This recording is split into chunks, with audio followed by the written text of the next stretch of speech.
a gospel artist charging 10 million, 5 million before honoring your invitation. Are you also one of them? Those who are charging because you are ready now. How much do you charge for administration? How do you charge?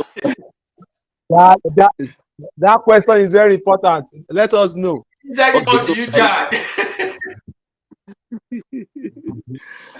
So the thing is that as individuals, we have different understanding and we have different experiences. Some experiences are good, some are terrible, some are extremely bad, some are terrible, some are beautiful.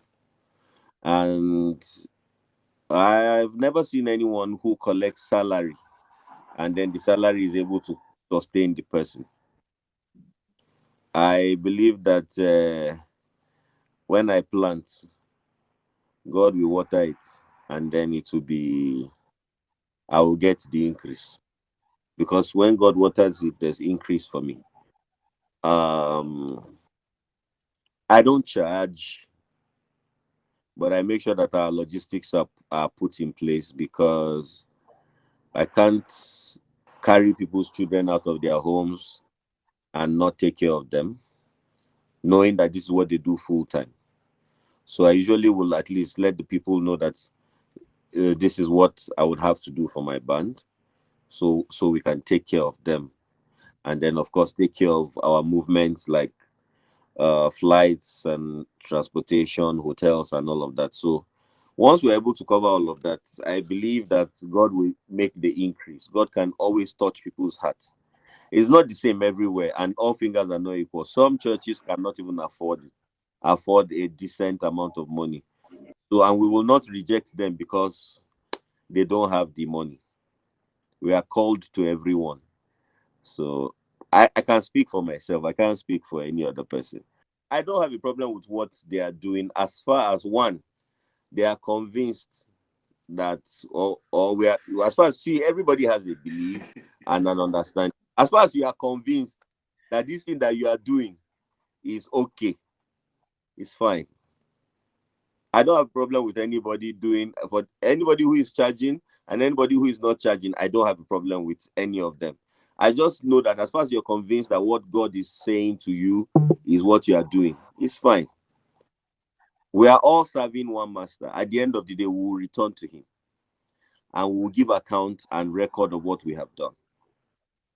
And I think in order to for me to be like in a good place with the person who sent me, with my creator, I will only do as he has permitted me.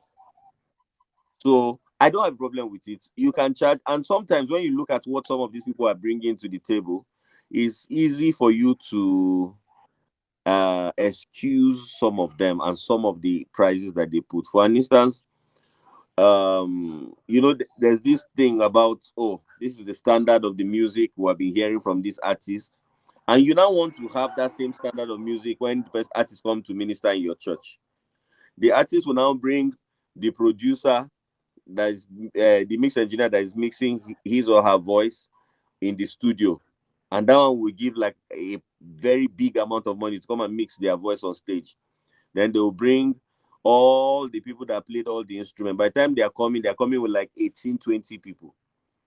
And they are paying them heavily. And then after you finish paying these people, you don't have anything. So I don't have a problem with what they are doing. I just know that we all are going to be accountable for what we are doing.